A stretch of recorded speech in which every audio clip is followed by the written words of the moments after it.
नमस्कार दोस्तों, welcome back to our channel friends. मैं आप सबका अपने चैनल स्टॉक्स फॉर लाइफ में बहुत स्वागत करता हूं। Welcome to STFL family.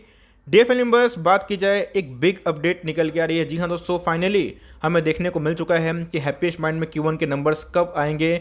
जी हाँ दोस्तों, इन्होंने BSE को NSE को फाइलिंग कर दी है। डेट्स का जो डिक्लेरेशन डेट है वो क्या देखने को मिल रहा है, और साथ ही साथ दोस्तों ये वीडियो बहुत ही इंपॉर्टेंट हो जाता है उनके लिए जो हैप्पीएस्ट माइंड को होल्ड करते हैं, उनके लिए भी जो प्लान कर रहे हैं निवेश करने का। तो जी हाँ दोस्तों, साथ ही साथ एनालिस्ट का क्या मानना है, क्या जो हैप्पीएस्ट माइंड में बुल रन है ओवर हो चुका है, या फिर दोस्तों इधर पे प्रॉफिट बुकिंग कर लेना चाहिए। और साथ ही साथ जो ASM लिस्ट का लॉन्ग टर्म कैटेगरीज है, इसका शॉर्ट टर्म और लॉन्ग टर्म में क्या इंपैक्ट पड़ने वाला है, सब कुछ दोस्तों सरल भाषा में समझाने की कोशिश करूंगा और कर दूंगा चीज़ crystal clear. Channel first time होंगे सब्सक्राइब कर सकते हैं इस तरह क्वालिटी कंटेंट को सबसे पहले एक्सेस करने के लिए। Now without dealing in for time, let's begin. इस मार्केट पिछले 2 दिनों से हमें वीक दिखाई पड़ रहा था, जिसमें दोस्तों अगर आप देखें तो हैप्पीएस्ट माइंड बहुत ही रैली कर चुकी है। तो जी हाँ दोस्तों, हमें लास्ट डे की बात की जाए तो थोड़ा सा स्लाइड प्रॉफिट बुकिंग देखने को मिला। तो कैसे ये होता है, लेकिन यस, नंबर्स के पहले आपने देखा कि बहुत ऐसे IT के स्टॉक्स है जहाँ पे रैली थोड़ी स्लो हो गई और नंबर्स के बाद 2-3% की पिटाई भी हुई। सेम दोस्तों हमने विप्रो में देखा, सेम TCS में देखा, सेम इन्फोसिस में देखा, और सेम दोस्तों हमने SCL टेक में भी देखा। तो ऐसे दोस्तों आप एज्यूम कर सकते हैं कि जी हाँ, मार्केट में क्या होता है कि नंबर्स के पहले जो बहुत मुनाफा में है वो थोड़ा अपना प्रॉफिट बुक करना पसंद करते हैं। तो लेकिन इसी बीच में गाइस, हमें ये देखना है कि हैप्पीएस्ट माइंड की क्वालिटी में कोई कमी है फिर नहीं है, और साथ ही साथ दोस्तों टेक्निकली कितना अच्छा लेवल आपको मिल सकता है। इस हैप्पीएस्ट माइंड की बात की जाए तो बहुत ही शानदार बुल रैली इसने दी है। अगर आप देखें तो प्रीवियस 6 महीना में ही दोस्तों आपके पैसे 3 गुना से भी ज़्यादा किए हैं, मतलब बनाया है 1 लाख को 4 लाख से ज़्यादा। और ये जो रैली थी गाइस, मुझे भी नहीं पता थी कि इतनी तेज रैली देखने को मिलेगी। ऑफकोर्स दोस्तों हमने हैप्पीएस्ट माइंड को बहुत ही निश्चित लेवल से आइडेंटिफाई किया, आपको बताया भी, लेकिन इसके बीच में जो रैली की वजह है वो क्या थी, और साथ ही साथ दोस्तों रिटर्न्स तो आपने देख लिए, लेकिन जो रणनीति है वो बहुत ही इंपॉर्टेंट होगी। रणनीति क्या बनाना है उसको सुनना भी दोस्तों बहुत ही इंपॉर्टेंट हो जाता है। सबसे पहले अगर आप देखें तो इन्होंने क्या कर दिया, हैप्पीएस्ट माइंड ने BSE को और NSE को क्या कर दी है, लेटर फाइलिंग कर दी है। और आप देख सकते हैं कि 28 जुलाई 2021 जो दी हाँ दोस्तों 28 जुलाई इस दिन को याद रखिएगा। ऑल्दो IT के बहुत सारी दिग्गज कंपनी ने पहले ही नंबर्स डिक्लेयर कर दिए हैं, इनका नंबर्स लेट आ रहा है, लेकिन फिर भी दोस्तों ये नंबर्स देखना बहुत ही इंपॉर्टेंट हो जाते हैं, बिकॉज इस नंबर्स की वजह से ही दोस्तों स्टॉक में काफ़ी हलचल होगी। तो जी हाँ, ये पॉजिटिव इंपैक्ट भी पड़ सकता है अगर नंबर्स अच्छे आएँ, और नंबर्स थोड़े उम्मीद से बेटर नहीं आए तो जी हाँ, एक ज़बरदस्त प्रॉफिट बुकिंग में देखने को मिल सकती है। लेकिन इसी बीच में गाइस एनालिस्ट का क्या मानना है उसको भी चेक कर लेते हैं। आप देख सकते हैं क्रेडिट कहाँ का है दोस्तों, मनी कंट्रोल का है। तो जी हाँ दोस्तों, एक आर्टिकल आपसे मैं शेयर कर रहा हूँ कि हैप्पीएस्ट माइंड में ये जो रैली है क्वाड्रपल देखने को मिल रही है, या फिर ये स्टिल एक बाई है, क्योंकि इसके पहले को पता है जहाँ पे बहुत रैली आती है तो सेबी क्या करती है, उसको ASM लिस्ट में डाल देती है, क्योंकि वहाँ पे उनको ऐसा लगता है कि प्राइस में कहीं मैनिपुलेशन ना हो जाए, रिटेल कभी टॉप पे एंट्री ना ले दे। इसीलिए क्या होता है, फिल्टर रिवाइज होता है। और पता है कि हैप्पीएस्ट माइंड को पहले शॉर्ट टर्म ASM लिस्ट में डाला गया था, उसके बाद लॉन्ग टर्म स्टेज 1 में डाल दिया गया है। तो ऑफकोर्स उससे एक बुरी बात होती है, क्योंकि इससे वॉल्यूम्स डिक्लाइन होते हैं, लेकिन इससे क्वालिटी ऑफ द स्टॉक में कोई डिक्लाइन नहीं होता है। तो जी हाँ, ये इन्वेस्टर्स के लिए एक अच्छी बात होती है। जो अनप्रेसिडेंटेड रैली है उसको वो कट करता है, लेकिन लॉन्ग रन में गाइस इनके फंडामेंटल सही होते हैं, वो स्टॉक भागते ही रहता है। तो जी हाँ, अगर आप देखें तो एनालिस्ट का क्या मानना है उसको भी एक बार चेक कर लेते हैं। ऐसा आप देख सकते हैं कि इतना बुल रन, इतना शार्प रन आने के बाद भी अगर आप देखें तो एक्सपर्ट का माना जाए, ऐसा मेरा मानना नहीं है, मैं अपना मानना दोस्तों बाद में बताऊंगा, एक्सपर्ट की मानी जाए तो बुल रन दोस्तों अभी भी ओवर नहीं हुआ है, but could face near term headwinds. Risk averse investor booking partial profit will be an ideal strategy. जी हाँ दोस्तों, अगर आप देखें एनालिस्ट का मानना है कि जो बुल रैली है अभी तक समाप्त नहीं हुई, लेकिन जो शॉर्ट टर्म इंटेंशन लेके आए थे या फिर जिनको अच्छा प्रॉफिट हो गया है, जो मार्केट में प्रॉफिट बुक करना पसंद करते हैं, तो उनके लिए बहुत ही आइडियल टाइम है प्रॉफिट बुक करने का, ऐसा मेरा मानना नहीं है, ऐसा एनालिस्ट लोग बोल रहे हैं। अगर आप देखें तो हैप्पीएस्ट में जो रैली आई थी वो क्यों आई थी, सबसे पहले कह सकता है कि टॉप 25 कंपनी में इनका नाम देखने को मिल रहा था, और टॉप 25 में दोस्तों इंडिया की टॉप 21 नंबर में हमें देखने को मिली थी। उसके बाद सेंटीमेंट चेंज हुआ था, और दोस्तों जो रैली आई थी वो बहुत तेज हमें देखने को मिली थी। तो ये दोस्तों एक बहुत ही बिग प्लस पॉइंट हो जाता है हैप्पीएस्ट माइंड के शेयर होल्डर्स के लिए। तो दोस्तों इनके आए थे Q4 के नंबर्स, और Q4 के नंबर्स जब आए थे गाइस, मैंने उस समय ही आपको बताया था कि इनके जो नंबर्स हैं वो काफ़ी हद तक प्रॉमिसिंग हैं।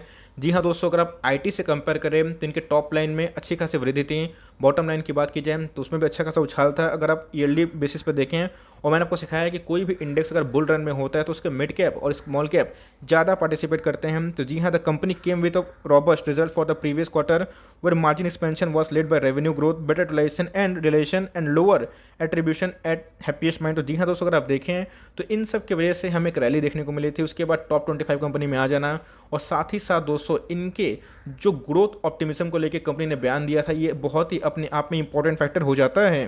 कंपनी ने बताया था कि अब एकदम दोस्तों हैप्पीएस्ट माइंड की बात की जाए तो कंपनी का ऐसा मानना था कि उनका जो मैनेजमेंट है वो बहुत ही ऑप्टिमिस्टिक है। उनका जो 20% सालाना सीजीआर सेल्स है वो उसको मेंटेन कर सकते हैं। और इसी की वजह से गाइस मैंने आपको बहुत बार वीडियो बना के बताया भी हैप्पीएस्ट माइंड को लेकर। आपको पता है कि मैं हैप्पीएस्ट माइंड को बहुत ही निष्ठ लेवल से कवर कर रहा हूँ। जितनी भी अच्छी न्यूज़ हो बुरी न्यूज़ हो, मैं दोस्तों ऑफकोर्स उसको कवर करता हूँ। तो जी हाँ, इन सब न्यूज़ की वजह से हैप्पीएस्ट माइंड ने बहुत रैली आई थी। लेकिन इसी बीच में गाइस हमें ये देखना है कि अपकमिंग चार्ट में कंडीशन क्या इमर्ज हो रहे हैं, क्या यहाँ पे प्रॉफिट बुक कर लेना चाहिए और जो लेवल से फ्रेश बाइंग की वो क्या हो सकती है, और एएसएम का जो प्रभाव है वो हैप्पीएस्ट माइंड में क्या पड़ते हुए देखने को मिल सकता है। सब देख सकते हैं कि हैप्पीएस्ट माइंड एएसएम की स्टेज 1 कैटेगरी में है। ऑफकोर्स उसको अगर रैली कंटिन्यू होती है, सेबी को लगता है कि प्राइस में स्पेकुलेशन हो। ऑफकोर्स उसको अगर आप इन्वेस्टमेंट सेंस से अगर आप निवेश करने का सोचते हैं तो ऑफकोर्स आपको हैप्पीएस्ट माइंड बिल्कुल अच्छा नहीं लगेगा। ऑल्दो कंपनी बहुत ही शानदार है, लेकिन जिस हिसाब से रैली कर चुकी है और जिनके वैल्यूएशन बहुत रिच हो चुके हैं, जिसकी वजह से सेबी कोशिश करती है कि देखना कि कहीं पे स्पेकुलेशन तो नहीं है। ये दोस्तों एक वॉचडॉग का काम होता है, जहाँ पे देखना होता है कि भाई रेगुलेटर्स के अगेंस्ट में सब काम कर रहे हैं। इसी बीच में उनको ऐसा लगा कि इधर पे शायद ऑपरेटर्स की एंट्री हो चुकी है और उस ऑपरेटर को भगाने के लिए इसको एएसएम लिस्ट में डाल दिया जाता है, जहाँ पे इंट्राडे बैंड हो जाता है। और जहाँ पे क्या होता है गाइस, हमें कंटिन्यूअसली थोड़ा सा प्राइस में फॉल देखने को मिलता है क्योंकि वॉल्यूम लॉस होता है। लेकिन याद रखिएगा दोस्तों, ये तो शॉर्ट टर्म के लिए होता है। लेकिन अगर आप 2 साल 3 साल 5 साल सोचते हैं इससे एक वेल्थ क्रिएट करने का, तो गाइस एक शानदार कंपनी है। तो जी हाँ, इससे शॉर्ट टर्म इम्पैक्ट होता है, लेकिन लॉन्ग टर्म में गाइस इससे फंडामेंटल में कोई चेंजेस नहीं आते हैं। कोई भी कंपनी का शेयर अगर आप देखें, एक साल लो की बात की जाए 170 के आसपास था, हाई की बात की तो 1580 के आसपास। अगर इतना रैली लेता है ऑफकोर्स उसमें प्रॉफिट बुकिंग देखने को मिलती है। मार्केट कैप की बात की जाए तो गाइस अभी ये 22,000 करोड़ के आसपास की मार्केट कैप हो चुकी है। तो जी हाँ, एक रेस्पेक्टेड क्लब में हमें देखने को मिल रही है। ये बहुत ही शानदार बात है। 3 बिलियन से ऊपर इनके मार्केट कैप हो चुके हैं। लेकिन दोस्तों अगर आप देखें तो जो इंडस्ट्री पी से इनका प्रीमियम वैल्यूशन है अभी बहुत ज़्यादा है। इंडस्ट्री पी की बात की जाए 56 के आसपास है और इनका जो वैल्यूशन है 135 के आसपास। लेकिन याद रखिएगा, इनके जो रेवेन्यू आते हैं डिजिटल रेवेन्यू दोस्तों 97% कंट्रीब्यूट करते हैं। इनके अच्छे खासे क्लाइंट बेस इनको मिलते, चाहे कोकोला हो, नेटफ्लिक्स हो, अमेजॉन प्राइम हो। साथ ही साथ दोस्तों कंपनी अब क्लाउड एक्सपेंशन में भी काम कर सकती है। तो जी हाँ, एक बहुत ही बड़ा दोस्तों मार्केट इनके लिए वेट कर रहा है। लेकिन इस बात को आप डिनाई नहीं कर सकते, मैं भी डिनाई नहीं कर सकता कि इनके वैल्यूशंस थोड़े रीच हो चुके हैं। दोस्तों फंडामेंटल्स मैंने आपको सिखाया है, आरओई की पावर बताई है, कंसिस्टेंट ईपीएस की पावर बताई है। 2020 से 2021 में गए इनके ईपीएस में 30% से ऊपर चेंजेस था। अब किसी का ईपीएस 30% चेंज होगा दोस्तों तो उसके स्टॉक प्राइस में कम से कम 50-60% की रैली आती है। लेकिन ये अनप्रेसिडेंटेड थे क्योंकि बहुत सारे न्यूज़ थे, बहुत सारे ब्रोकर्स ने टारगेट को अपग्रेड किया था। एक अच्छी न्यूज़ की टॉप 25 कंपनी में आ चुका। अब बात की जाए मैनेजमेंट की तरफ से एक अच्छा न्यूज़ आने की वजह से इसमें एक तेज़ी आई थी। लेकिन आप देखें इनकी आरओई 30 के आसपास है, आरओसी की बात की जाए वो गैस 30 के आसपास है। बात की जाए करंट रेशियो 2 के आसपास और कंपनी के ऊपर डेट है तो जी हाँ वो पहले से कम हो रहा है। और मुझे लगता है कि आने वाले कल में हैप्पीएस्ट माइंड अपने आप को ऑफकोर्स एक डेट फ्री कंपनी बना सकती है। इस वीडियो को बनाने का पर्पस क्या है आपको पता है कि न्यूजेन सॉफ्टवेयर ये भी दोस्तों एक आईटी वाली कंपनी है। इसके पहले ये भी सुर्खियाँ बटोरते हुए दिखाई पड़ी थी। 664 के आसपास का इनके नंबर्स हमें देखने को मिल रहा है। मतलब इनके स्टॉक का प्राइस कल इनका इस Q1 के नंबर्स आए थे। यस, ईयर ऑन ईयर 136% का उछाल था, लेकिन क्वार्टर ऑन क्वार्टर क्या हुआ था, एक गिरावट देखने को मिली थी। इसके वजह से अगर आप देखें तो एक प्रॉफिट बुकिंग हो गई, क्योंकि दोस्तों ये भी एएसएम के लिस्ट में है। तो 5% का हमें डिक्लाइन एक ही दिन में देखने को मिल चुका था। मैं वीडियो इसलिए बना रहा हूँ क्योंकि मैंने आपको मार्केट की साइकोलॉजी समझाने की कोशिश की कि मार्केट में क्या होता है, उम्मीद से अच्छे नंबर्स नहीं आते हैं और थोड़ा ही प्लस माइनस होता है। बिकॉज कोई स्टॉक अगर आपको 3 महीना 6 महीना में 300% रिटर्न देगा दोस्तों, अगर उसमें एक नेगेटिव न्यूज़ आएगी तो आराम से 5-15% के आसपास प्रॉफिट बुकिंग हो जाती है। लेकिन इससे कंक्लूजन मत निकालिएगा बिकॉज स्टॉक ऑलरेडी रनअप कर चुका है। लेकिन इसी बीच में ध्यान देना है कि इनके नंबर्स कैसे आ सकते हैं, और नंबर्स के पहले मुझे लगता है कि एक स्लाइड प्रॉफिट बुकिंग शायद देखने को मिल जाए। लेकिन यस, टेक्निकल चार्ट पे कंडीशन क्या इमर्ज हो रही है उसको भी चेक करना मेरा फर्ज बनता है। इसमें कोई भी डाउट नहीं है कि हैप्पीएस्ट माइंड टेक्निकली ओवरबॉट हो चुका। अगर आप देखें दोस्तों तो आरएसआई कितनी है, 83 के आसपास हमें देखने को मिल रही है। 90 का मनी फ्लो इंडेक्स हमें देखने को मिल रहा है। तो जी हाँ दोस्तों, अगर आप फ्रेश एंट्री करना चाहते हैं तो मुझे ऐसा लगता है कि आपको वेट एंड वॉच करना चाहिए।